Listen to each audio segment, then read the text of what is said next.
Daisy, the diesel rail car's work in the countryside, was full of surprises. But she was frightened of bulls and cows, and she remained very lazy and stubborn.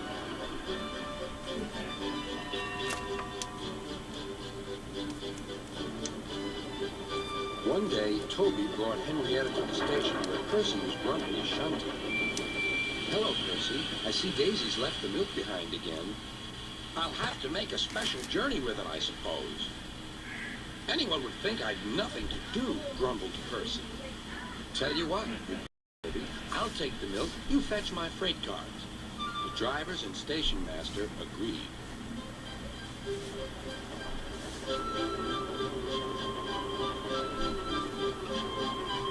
Percy had never been to the quarry before. He began ordering the freight cars about. "Hurry along," he said. The freight cars grumbled to each other. "This is Toby's place. Percy's got no right to poke his funnel up here and push us around." They whispered and passed the word. "Pay Percy back. Pay Percy back." "Come along," puffed Percy. "No nonsense." "We'll give him nonsense," giggled the freight cars.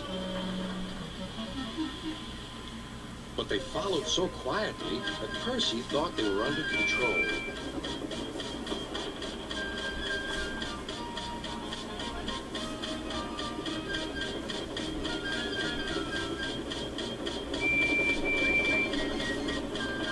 Suddenly, they saw a notice ahead. "All trains stop to pin down brakes." "Brakes, conductor, please." But before he could check them, the freight cars surged ahead. On, they cried.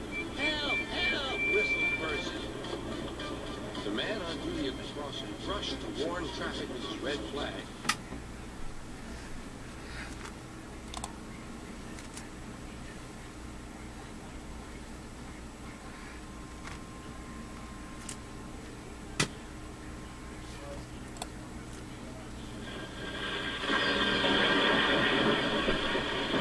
The brake van was in smithereens.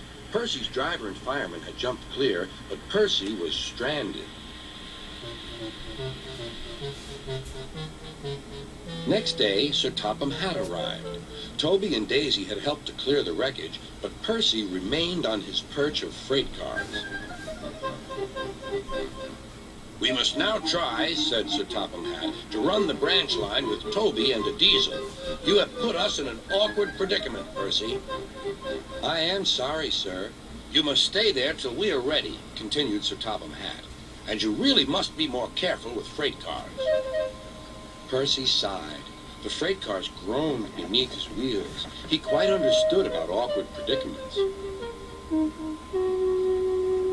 Sir Topham Hatt spoke severely to Daisy, too. "My engines work hard. I send lazy engines away." Daisy was ashamed. "However, Toby says you worked hard after Percy's accident, so you shall have another chance." "Thank you, sir," said Daisy. "I will work hard. Toby says he'll help me." "Excellent. What Toby doesn't know about branch line problems isn't worth knowing. Our Toby's an experienced engine." Next day, Thomas came back, and Percy was sent to be mended.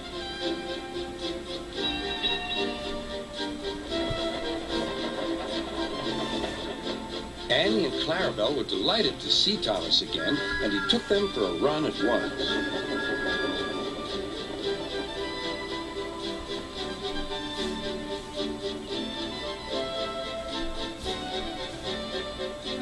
All are now friends, and Toby has taught Daisy a great deal. She shoed a cow off the line the other day all by herself. That shows you, doesn't it?